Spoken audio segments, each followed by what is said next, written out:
Many thanks for the opportunity to discuss with you all today such a compelling topic, trying to understand with the distinguished speakers and with our audience the risks and the threats, but also the opportunities that artificial intelligence represents for civilians and civilian infrastructure when we think specifically about the African continent. And also, we really aim to let's say, dig a little bit deeper together with our speakers and try to understand how we can build on the knowledge about threats for making AI really a sort of like a force for positive transformation. I'm Francesca Bosco. I'm Chief of Strategy at the CyberPeace Institute. And today I'm joined by stellar speakers, Dr. Wale Adeboye, Director of the West Africa Responsibility to Protect Coalition. Thank you so much for being with us. Langdon Ogburn, 2021 Marshall Scholar and Master Student at the King's College in London, speaking on his personal capacity. And Dr. Nnanna Orieke, Senior Cloud Solution Architect at Microsoft. Thank you so much for being with us. And also thanks a lot to the audience. Please feel free to intervene because we want to have this session as interactive and interesting as possible. I would like to kind of like steal a little bit of introductory remarks in the sense that just to set the stage and put us into the mindset, let's start considering that artificial intelligence does not represent a sort of like unique technology, but rather a science implemented in different types of technologies. And if we try to set up, let's say, a sort of basic definition, we see that artificial intelligence is the ability of a computer or a robot controlled by a computer to do tasks that are usually done by humans because they require human intelligence and discernment. This is a sort of like a basic understanding of what the AI can do. There are several discussions regarding which is the level of AI that we see nowadays, let's say, used in commercial products, services, and tools, or, for example, in the defense industry as well, where clearly progress is slightly different. I think what is important and I'm very pleased to have our speakers here today to give some concrete example. What is important is to contextualize AI when we take into consideration specific sectors and the vital infrastructure, the critical infrastructure is a very good example. And also where AI-driven tools, products and services might have an impact on people, because this is also what is often missing in the conversations, the sort of like human-centric approach to AI. When we think also about the geographical context, indeed, Africa has a unique opportunity to develop its competitiveness through artificial intelligence. We can think about the progress in terms of agriculture, or, for example, remote health, or also the translation of the different languages spoken across the continent. Artificial intelligence can really help in tackling the economic problems that Africa is facing. And also, when we think about how, practically speaking, artificial intelligence can improve, for example, the delivery of critical services, think about, for example, frontline relief organizations that can predict, anticipate, and better target responses efforts. With AI, we can have a faster approach when we think about who to save first, who should control aid distribution, where to relocate people whose homes have been destroyed, for example. And also, when we think about critical infrastructure, one of the key sectors and that we've been also working on at the CyberPeace Institute is the healthcare sector. And we know that the health systems in Africa face several challenges, from a national medical system that often suffer from shortages of qualified healthcare professional supplies, accessibility barriers, and, for example, rural and urban disparities, and also lack of awareness on health issues can be a barrier for seeking care, for example, to receive more effective treatments and also more effective public health policies. AI-focused healthcare can also support overcoming these challenges. We also need to consider, when we think about the opportunities, as mentioned, the idea of the panel and the discussion together with you is really also to understand which are the challenges. So there are some barriers that are related to, let's say, technical barriers in terms of supporting infrastructure, required skills, also proper regulation, oversight, but also we have to consider some of the possible security risks that are related to the use of AI. And just for let's say, for the sake of trying to break down a little bit some very complex issues, we can see security risk ranging from digital security. So, for example, criminals training machines to hack or social engineer victims at a sort of like superhuman level of performance, to physical security.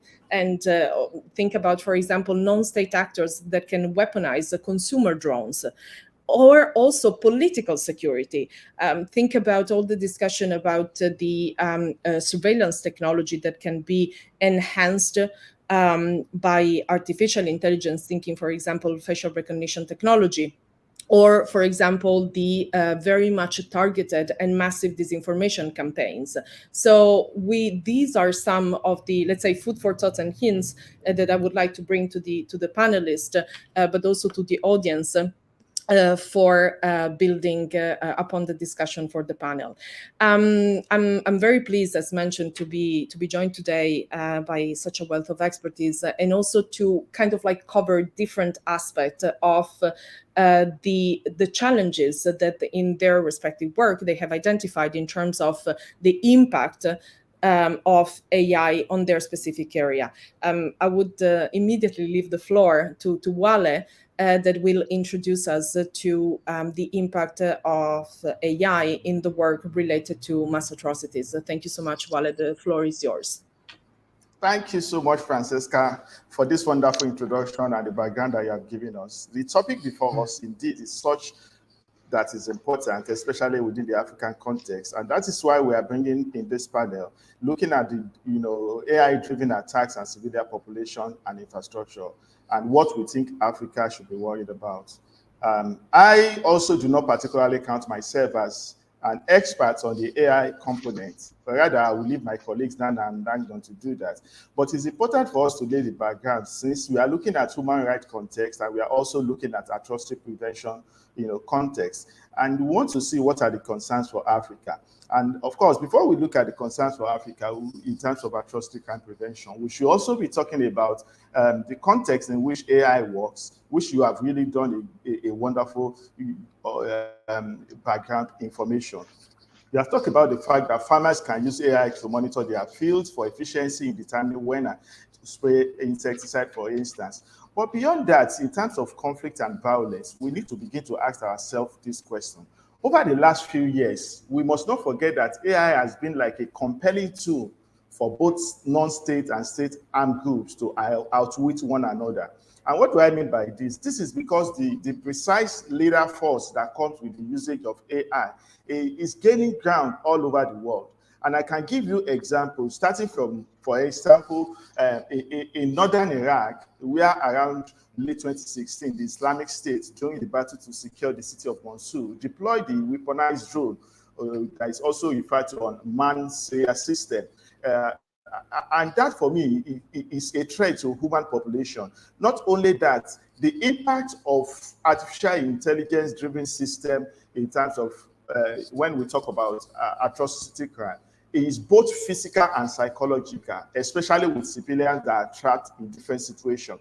So within Africa, we need to begin to ask ourselves, the use of AI technology against mass population is no longer about when, but how much impact that we are going to have when we begin to see such, system deployed. Unfortunately for us, this is not receiving very important attention that it deserves. And I'll also give you a critical example of what happens somewhere within the African continent. And that was in Mozambique. And of course, we can also trace it back to Mali and even my country, Nigeria.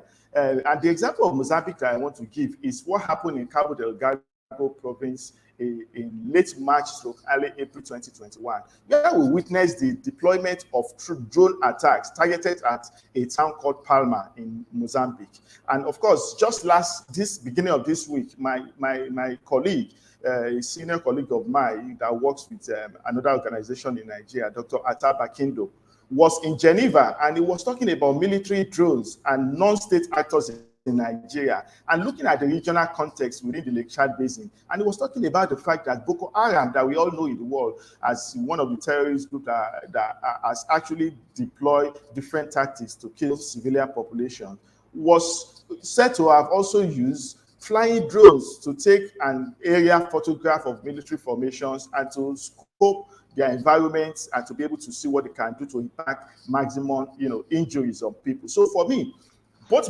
Mozambican experience and the Nigerian experience that we have mentioned, they mirror the shadow of what is to come when we talk about civilian population and artificial intelligence. And now the question I want to say is that what if you learn that most of the people killed by drones or a form of artificial intelligence are actually civilians? I think that should bother us. And that is why, for me, it is important to not just talk about artificial intelligence in terms of what it can do positively, but we also begin to look at how the deployment of this technology fuel tragedy, how they result into hatred towards a large segment of human population. And for me, that is sheer madness. When a lot of proponents of AI are talking about precision, we should also be looking at precision vis-a-vis casualties. The number one way in which artificial intelligence kills, as it is now, is just not about the precision, but it's just about also looking at the casualties, either physically or in other means. For instance,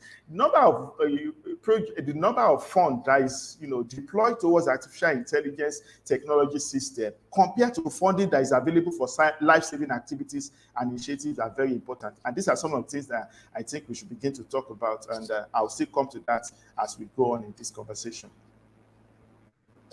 Thank you so much, Wale. And actually, we would need a week just to basically dissect each and single aspect that you raised. But thank you so much for a very good, comprehensive, and clear overview, also giving some concrete examples of the, let's say, the challenges and highlighting also the kind of like the dichotomy, the difficult choices that needs to be made in a very concrete way when we think about the application of AI. I very much appreciated, for example, the distinction between the need for precision versus casualties, and also the discussion about who is going to use those tools. So, for example, state and non-state actors, and also extremely important, and something that I would like really to stress, and the panel is a very good opportunity for doing that. I really appreciated when you mentioned the consideration about the physical and psychological impact that AI has.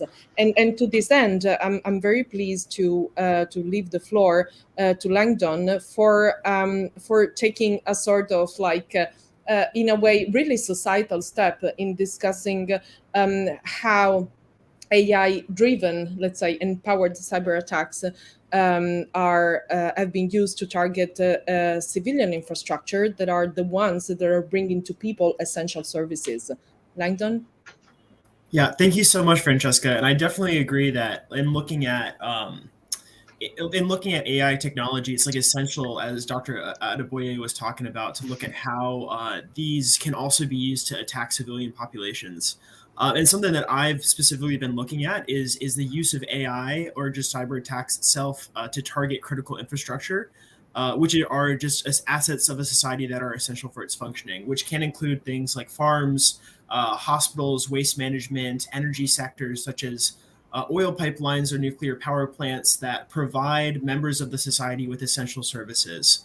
And so this is really nothing new. Like, even going back thousands of years ago, like looking at Mesopotamia, where Sumerian states were targeting wells of each other, of different nations, in order to advance their political aims, to even like the U.S. Civil War, where and General Sherman's March of the Sea, they directly targeted agricultural assets to weaken the society that they were in for strategic gain.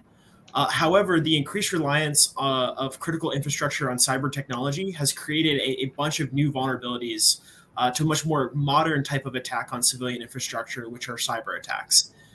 So there have been numerous examples in the past decade or so of groups or alleged state-sponsored groups using cyber attacks to attack critical infrastructure all across the world.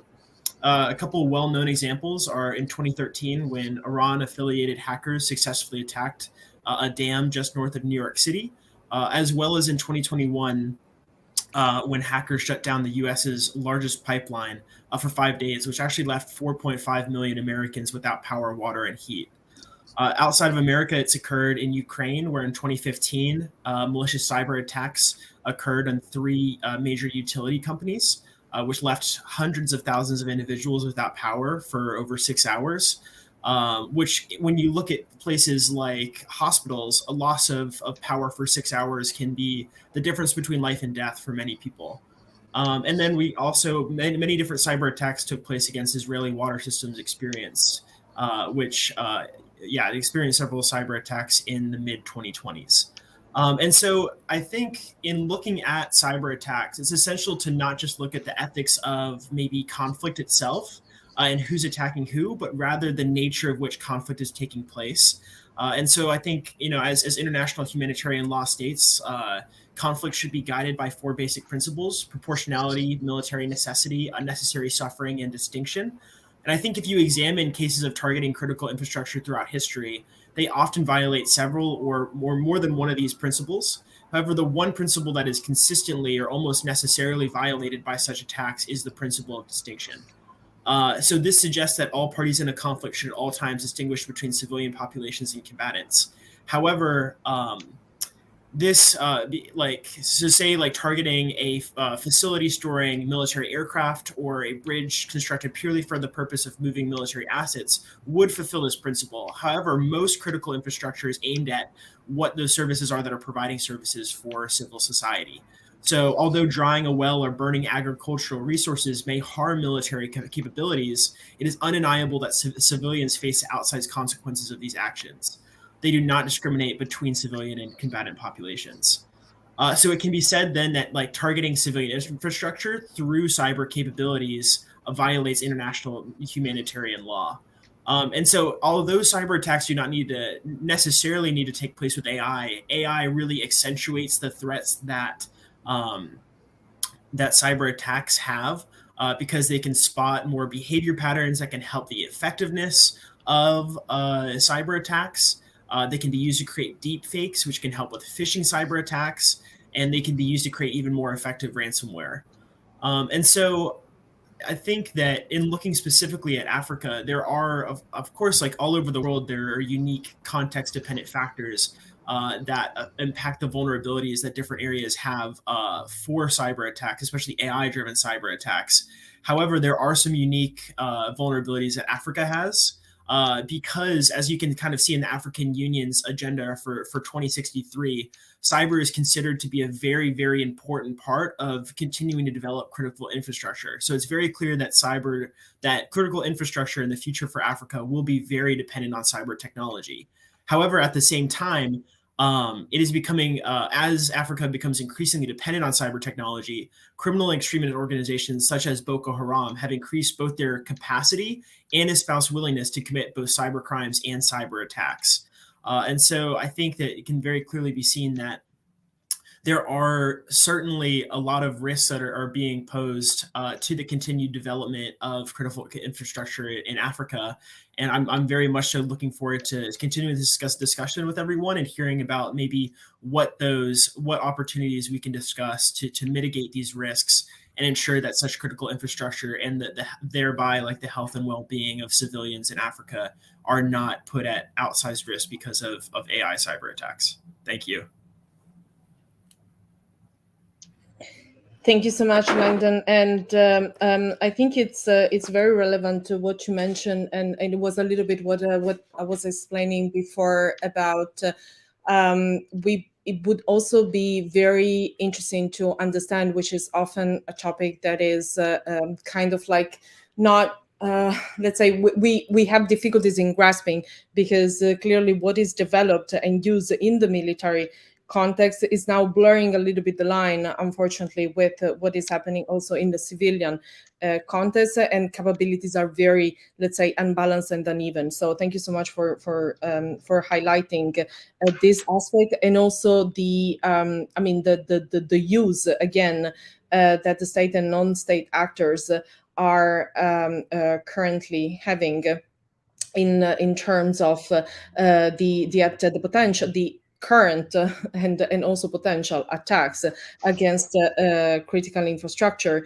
It's also a sort of like trying. It's also important to highlight the level of awareness, knowledge, understanding that we have about the technology, and also, as you very well said, how this technology is used. And since we have, let's say, an excellent expert for this, I would leave you the floor, Nnanna, to explain really how the technology is working, and which is the technological landscape that you see now, and which are the challenges from your perspective that you see in the potential use and misuse of AI. Thank you very much, Francesca. And it's been very, very informative from all the speakers. And I really want to call out one unique thing about AI, which is very different from the first, second, and third industrial revolution. AI, which is currently fueling the first industrial revolution, is characterized by accessibility. This was not available in the first to third industrial revolution, and this technology can easily be accessed by all. So there is this notion of responsible AI, where we are looking at inclusivity, fairness, in building AI solutions and bringing everyone along. And that has created that characteristics of AI being accessible to everyone. And another very unique attribute of AI, which is interwoven in our day-to-day life, is around the affordability of AI.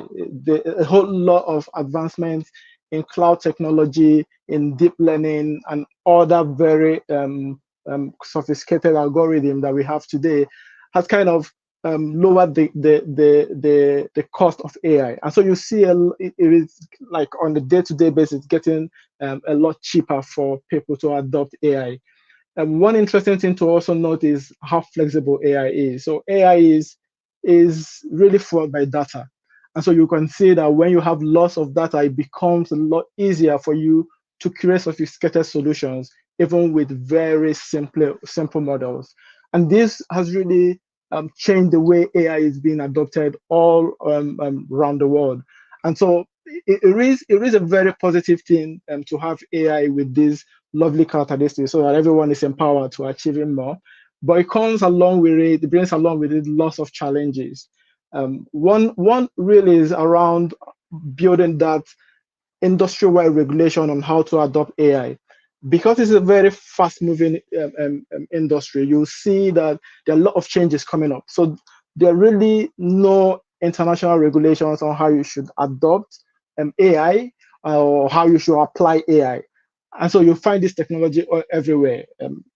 In Africa, all around the world, you're seeing a lot of advancement in AI and people adopting AI to committing atrocities, just as been mentioned. Things around natural language processing, which used to be very, very difficult to achieve, but today there are lots of models that can understand and interpret the intelligent way of combining words to making intelligent meaning. And you can see that a whole lot in the misinformation and disinformation era, especially having a whole lot of people live on social media and they consume a lot of information from social media, which is more like the single version of truth to them. And you're seeing this being applied everywhere in the world, and especially in the political scene. We know the case of Cambridge Analytica, where they kind of use AI for psychological profiling of individuals, basically using their information online. And this is in the world where we live in Africa today, and also all around the world, there are different privacy and compliance regulations. But you kind of see that most of these non-state actors and most of these companies out there get to leverage the data that we all have on social media and in other locations to creating psychological profiles of human beings, of the users online, and they can use that to misinform and also disinform the populace, all by persuading them to believe in falsehood, or more like convincing them to distrust the media content. And you can see that affecting even the US election in 2016, the Nigerian election too in 2015, also the Kenyan election. But across board, you're seeing a lot of manipulation of the populace. And this is really the dangerous part of it, because when we all consume information online and then we kind of get to build our perception of life and our perception of reality, which is not based on facts, you're kind of seeing lots of destabilization from a political standpoint, lots of economic pressure too, because you're having people being misinformed and also acting in a non-professional or in an intelligent way.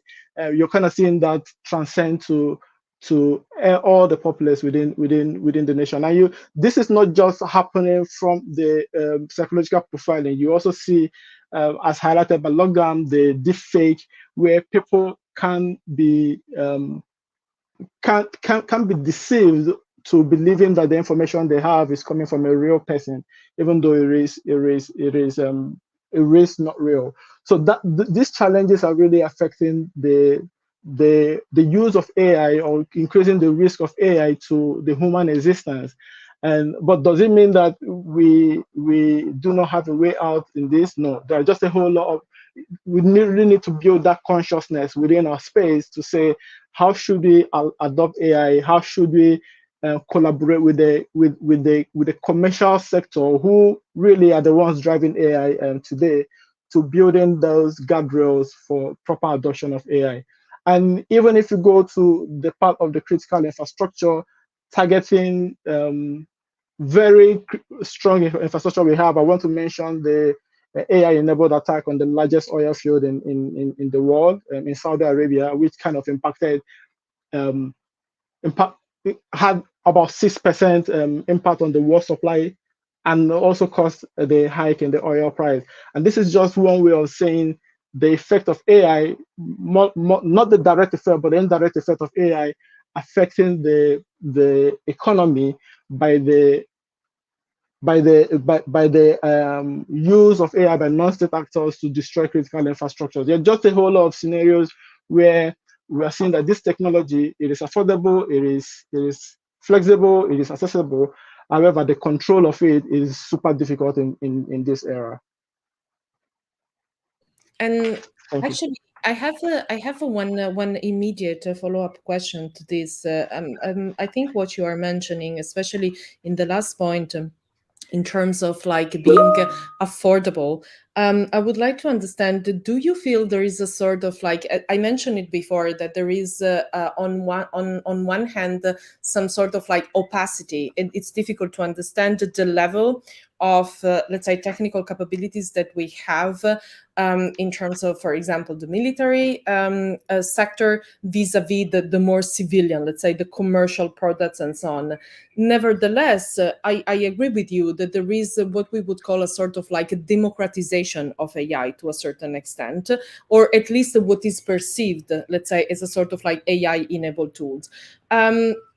I mean, since you highlighted very well some of the concerns, would you also share with us what you think might be then, let's say, a couple of like, concrete actions that can be taken now, also considering that AI will evolve. So it's something that will accompany us in the evolution of society for, I would call it getting AI right for people. Yeah. Thank you very much for that question, Francesca. And it's really a point that I want everyone here to take away. on how we can responsibly apply AI. I work for Microsoft, and Microsoft has a very strong responsible AI initiative. And I really want to stand on that to talk about how we should be applying AI, both from a commercial standpoint and also from the government perspective, because really the world is controlled by government. And so the government aligning with the commercial initiative on how to apply AI responsibly is really key to making AI sustainable.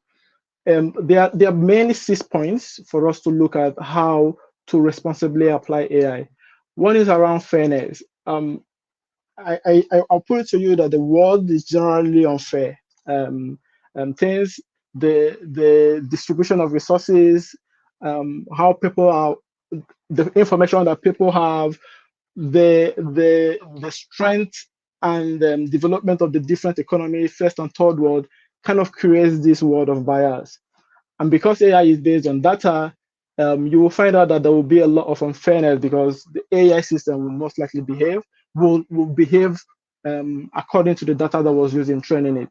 And so this gravitational pull of unfairness in AI already is a critical point that we have to look at in ensuring that we drive responsible AI. So one important thing that Microsoft preaches, and I believe most of the other commercial organizations that drive AI today, is around considering fairness in development of any AI solution. And what does that mean? Your AI solution must treat people fairly. And the other part is around inclusivity. The idea of building AI solution using data also creates a notion or an environment where you can exclude people, especially people that don't have a lot of data about them in the solution. So it is very essential that we include inclusivity in the design of any AI solution. And what does that mean? You really need to empower everyone, and anyone that's going to engage with the solution should be brought along. And Microsoft have this view of designing for the 3% so that you serve the 97%. And it should also apply for AI. When we're building AI solution, we should look at the underserved. We should look at the societal disadvantaged populace. Considering them, when we develop or build solutions for them, we've actually solved for the entire 100%. So inclusivity is a critical point to consider when building AI. It's also very necessary for us to look at transparency. AI solutions are not silver bullets to solving every problem, and it's very, very important for us to consider the reason behind the solution, the AI solution that we are designing, and also the reason informing the output of those AI solutions. It is not a black box. So the point of interpretability of AI to saying why did it make this decision is something that has to be put in the regulations to guide how we develop and build AI solutions. Other things around privacy and compliance, we can't speak too much about privacy and compliance because it's really the bedrock for sustainable AI, given that it is data-driven. And so people's privacy and compliance need to be respected. So building regulations that ensure that we secure people's data that we use in training and also ensure that they are responsibly acquired will be the bedrock to sustainable AI. I will talk about the part of accountability. AI solutions are really powerful these days, but we shouldn't take away the human part of taking responsibility for the output of AI. So it should be part of the design process. It should be part of the production process to saying, when you build an AI solution, yes, it is a computer making your machine act like human being, but you're responsible for the actions of this solution. So that bit of saying, well, this is the capability of the solution, this is what it can do, and these are the limitations, we should all be very transparent about it. Finally, around reliability and safety, that can never be overemphasized. An AI solution should do what it's supposed to do. And so we should always put that within the regulation as part of what we should state, that the AI solution is supposed to do A, B, C, and then create those guardrails to ensure that it does A, B, C, and is safely being adopted. Thank you.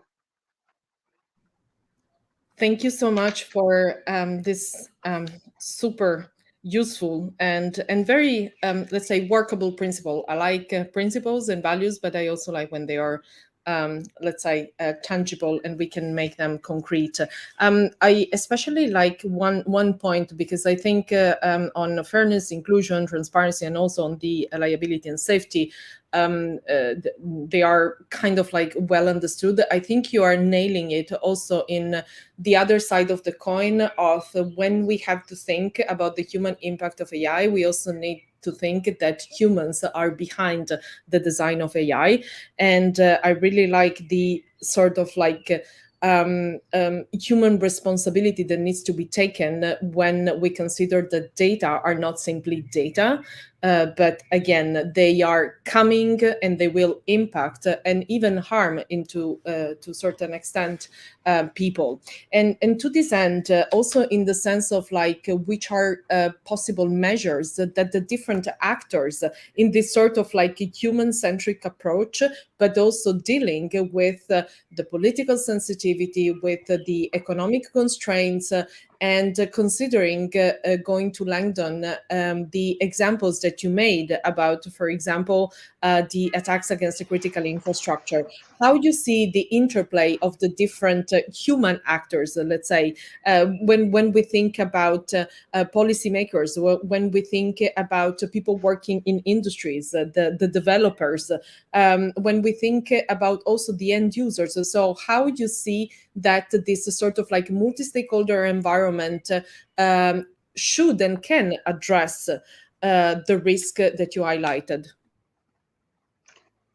Yes, so there are a couple of things that we need to look at when it comes to AI, and this is around really what is the mission of AI. And I think I know that the mission of AI is to empower human beings to achieving more, because obviously it operates at a scale that human beings cannot. And when you look at the stakeholders, the commercial sector is really the driver for AI today. There's a lot of work in the military, but there's a lot of research work that has been done in the commercial sector, which is driving the accelerated growth of AI. So one thing that we really need to do is to build that collaboration between the commercial space and the government. And I'm saying this because the common driving force between the commercial force and the government is really the people. And so if we build this collaboration, leveraging the research work that is done in this commercial field, leveraging the learning from the commercial field on how to define what responsible AI is, and then collaborating with government to build in those principles, those governance around AI is very critical to how we can maximize and grow together the culture of empowering everyone to achieve more. And so I would like to highlight a couple of things that's happened in Nigeria, because I see this is already ongoing. It is not like it's something that we should go create, reinvent. The partnership between the Nigerian government today and Microsoft is really a case in point for how we can build that collaboration to building sustainable AI across board. And this is also informing some of the decisioning on how you should define data and data privacy and compliance, how you should set up the critical infrastructure that will enable the consumers who you intend to use AI to seamlessly adopt this solution, and also how we should tackle the digital transformation initiative, because obviously without the digital transformation initiative, there is no AI.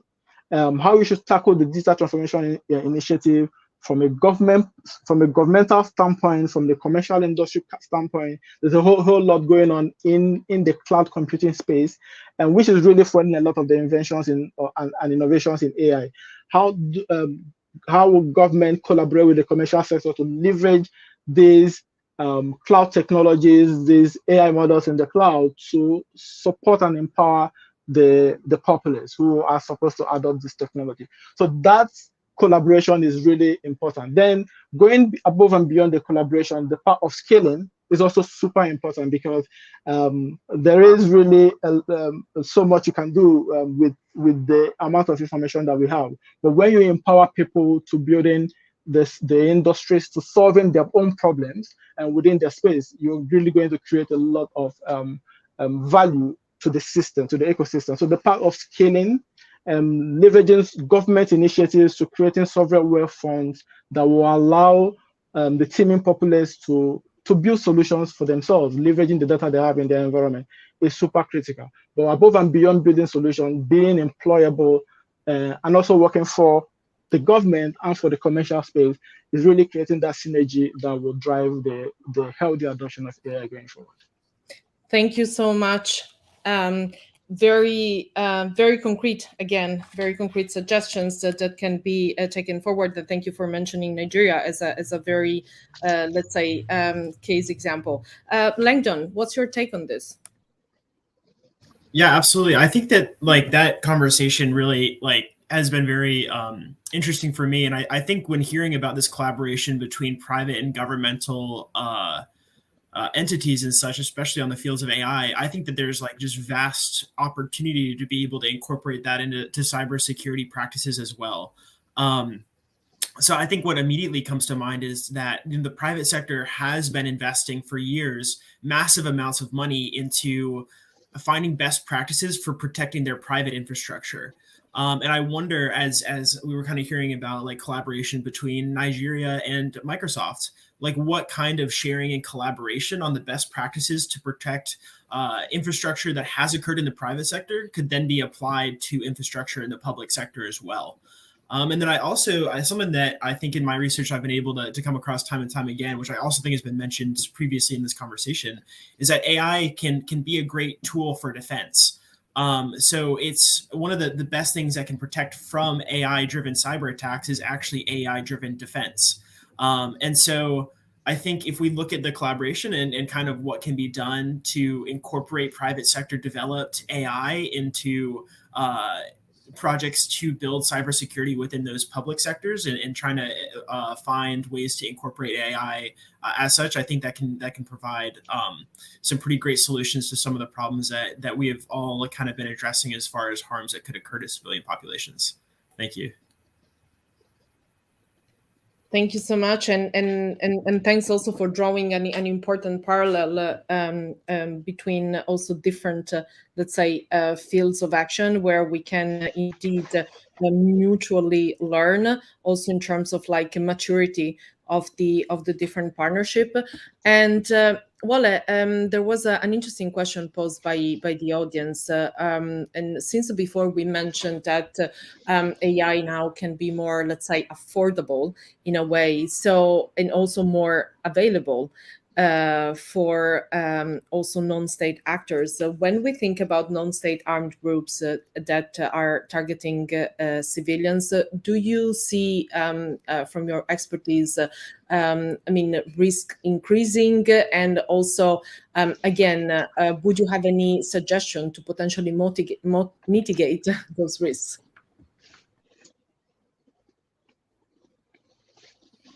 Thank you so much. That is a very important question, and it also, answers some of the things that the two speakers have talked about. And I like the way Nnanna put it, and he said that the intersection of all of this is the people. And I want to say that given the non-states, in trying to answer the question, given the non-state armed groups' growing exposure to technology to perpetrate evil, Africa policymakers and multi-level stakeholders cannot sit back in shaping the future of artificial intelligence in the continent. And this takes us to the question, and I want to unapologetically say that the emerging threat of artificial intelligence demonstrates in a loud manner that the conventional African militaries no longer have monopoly of technological innovation. And that means that they are not the only ones that can shape the battlefield that we are talking about. And there is a popular saying in Africa that when two elephants fight, the grass suffer. Now, what this African proverb means is that when the state and non-state actors fight, the human population becomes the critical infrastructure that will suffer beyond, all of the others that we know in terms of infrastructure. And I know this so much because in my PhD thesis, what I looked at was the human security issues that are associated with Boko Haram and the Nigerian military. And evidence from the field showed that critical infrastructure and people, they become prime targets of both parties, not just one party. And telecoms mast, for instance, and the terrorists want to bomb them. Telecoms mast, for instance, the military want to protect them and to probably shut them down so that the terrorists cannot communicate. Bridges want to be broken down by terrorists so that they can limit the movement of military. Now, in all of these, education institutions, for instance, were targeted by Boko Haram. So what this suggests in terms of risk for the civilian population is that Africa needs to wake up to the reality that artificial intelligence may offer some utility to violent non-state actors for surveillance and targeting purposes. And we have seen that with some of the examples that I've mentioned in Mozambique, in Nigeria, and even in Mali.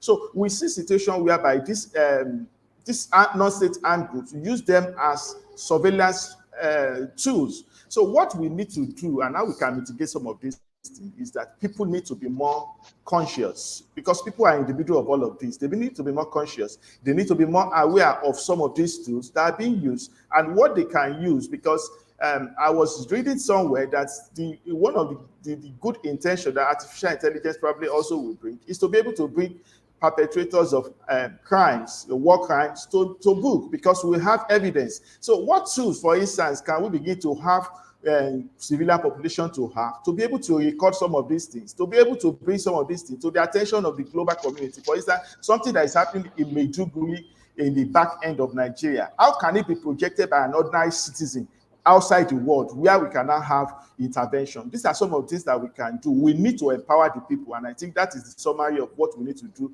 to be able to ensure that non-state armed groups that target civilians cannot achieve their aim. Well, thank you so much. And actually, I have one question for you, and since you mentioned, and as well as also Langdon and Nnanna mentioned it, but since you just mentioning the empowerment of people, I'm also considering how much appetite there is out there, because I do believe there is a sort of like a knowledge gap. So where I also see an effort that should be made, and this is why I started by saying, let's try to simplify, let's try to use some concept that everybody can understand, even if I'm pretty sure that the audience is well experienced. But my question is how we can make this topic relevant, because they are very well kind of like understood by the population that we want to serve. Wale, do you have any suggestion on this? Yes, thank you. In terms of how we can simplify this, we cannot say it enough. When you look at an average African population, because our focus here is on Africa, an average African population actually has, access to mobile telephone, access to technology interface for mass communication. So I think the place to start is to begin to engage them in terms of the usefulness and the challenges that come with it. And I remember during the year of COVID, when it started in 2020, we conducted, using some of the platforms that I belong to, a research on the hate speech and the implication and anticipation for atrocity prevention, especially in times of pandemic. And we look at it and realize that mobile telephone has become a tool that anybody that has access to internet can actually use to propagate evil. At the same time, if we are going to mitigate this, because the ordinary people nowadays, whether in the village, whether in the urban center, or whichever they find themselves, have access to mobile telephone, we should begin to see how we propagate this using information that will give them, options of what's the good and bad that these things they portend to human population. So which means people should know when not to share fake news. People should know when to double check information. People should know when algorithms are becoming a source of misinformation within this given society. And like we all know, most of the time, these issues of atrocities and technology are always magnified during election periods, especially in Africa. So we should begin to target during this volatile period what we we can do to ensure that we educate the population. Education is the answer. We cannot do it enough. We cannot say we have done it before, then we are going to stop. We have to keep doing it. So I think the most important thing is education of the population. Thank you. Thank you so much, Wale. And actually, I would simply like to add one specific, let's say, subset, if I may, about education, which is specifically AI literacy, following what you said. And Langdon, I have a quick question for you, which is very similar. So from your vantage point, where you see that we need to increase the awareness and understanding of people, also to be able to, let's say, to manage the information like that we are sharing in panels like this one, and also to responsibly take action. Yeah, absolutely. So I think that I think kind of like I have kind of two thoughts on this. The first is like I think cybersecurity, like awareness, as we were talking about education stuff. I think that is just like essential and will be continue to be essential for the foreseeable future, because the weakest link oftentimes, especially in what I've been talking about, like cyber attacks, is often not the systems themselves, but rather the people that are involved in the systems. So the attack on the attack on the Colonial Pipeline that I talked about that left 4.5 million people without power, like that was actually, it was not driven by a pure attack. It was a attack on the system itself. It was actually because of phishing attacks that were conducted on those involved in the system that made it so effective. And so I think, especially as Dr. Adeboye kind of talked about as well, is like is kind of misinformation. I think deep fakes and stuff is like definitely something that AI will be able to increase the efficacy of a lot, and also be able to probe kind of human vulnerabilities to be able to see if the system is going to hold up, what kind of human involvement in the system can be like kind of made vulnerable or manipulated in order to be able to commit cyber attacks. So yeah, I think that cyber education, just on the overall awareness of what like misinformation can occur, but also as far as like how our involvement within systems can actually be manipulated or capitalized on in order to commit cyber attacks, and kind of education on what individuals should be doing, such as two-factor identification, and trying to be able to identify when phishing attacks are occurring, are going to be absolutely essential, especially in the upcoming future when humans could actually be the weakest link in cybersecurity. So yeah, I think education is absolutely essential.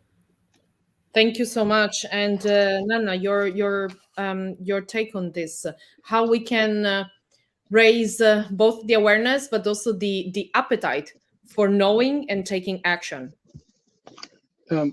Thank you very much, Francesca. And I really keen to the education part, but I want to take another part to it too, on how we can build that concrete approach to AI. AI, as I mentioned earlier, is not a silver bullet. So in order to build that concrete adoption of AI or appreciation of AI values, I see us taking the route of creating that problem bank. I'm calling it a problem bank because within our societies there are myriads of problems to solving, and so we'll find if we can build different problem banks that would define the different issues that we have within our community. That is the starting point. Have different people create those pockets of problems that needs to be solved, and then looking at what technology can solve it. Is it AI that we need to solve it, or do we have any other solution that can solve that problem? If we're able to map and marry those two spaces, we can create that concrete approach to what we should go do, what AI education we need to solving the problem. So let us, for the government, for the private sector, it is really going from the problem to the solution. And it could be AI, it might not be AI, but this is really how we're going to concretize the value of AI going forward. Thank you so much. And I know that we still have a little bit of time. And before closing, I know that Wale, you also want to make one specific point on the digital transformation strategy for the African Union. Can you please? Yes, thank you so much. Very quickly, the stark reality is that artificial intelligence revolution is like a moving train. And when we look at the African Union Digital Transformation Strategy for Africa between 2020 and 2030, the report promotes AI from the economic and development perspective. But unfortunately, that report do not touch upon the security implications of AI. And this AI system usage in Africa should lead policymakers to consider unintended consequences of short-term and long-term humanitarian consequences. And as a form of kind of a suggestion or recommendation, I want to say that the African Union and each country must be disposed to the idea of mapping artificial intelligence system across Africa, because it is by doing this that we will understand how state and violent non-state actors are using technology and what we can do about it. So I think it's important for us to begin to talk in relation to existing strategies and future strategies and what can be done about it. Thank you. Thank you so much. And actually, can I share with you one final thought, and thanking the speakers, and thank you so much also the organizers for giving us this opportunity, and thanking the audience also for the excellent questions. I have to say that I've been working on cyber-related issues, starting from cybercrime, cybersecurity, misuse of technology, and also the potential misuse of disruptive technologies, basically for all my life. And I really want to share that the world, let's say, seen from this panel is a little bit more encouraging, let's say, but beyond the title, the title that we chose for the panel, because indeed there are some threats and risks. There's a fair understanding, but I'm really encouraged by seeing the focus that we have all expressed, in the sense of like focusing on humans first and foremost, and also in something that is very human if you think about, which is the education side. And often we forget to think that there are besides the technical solutions or policy interventions that are extremely important, we also need to start from people and to start to growing, let's say, responsible users. As you very well pointed out, we need to start with education. I just want to stress maybe two aspects, going back to the last point on raising the awareness. Definitely we need to, I think, produce maybe again better targeted knowledge based on what can happen to people first, and also adding to the education component, not only education in terms of like awareness, but also in terms of, or for example, AI literacy. But I would also add a component of skills, in the sense that since we see such an important aspect of the technology, namely AI, that will play, for example, in the digital transformation of such a complex continent, I think that we need to match it as well, not only with technological solution, but we need to match it as well with empowering people, as we said before, with the right skills to manage the different steps of the, let's say, the AI, I would say, production and implementation, and also thinking about how we can better improve, how we can really have artificial intelligence for good. So thank you so much to the speakers and for the extremely interesting discussion. I hope that also the audience enjoyed it, and I think we are also all available in case you want to take the discussion offline. Thank you so much. Thanks a lot.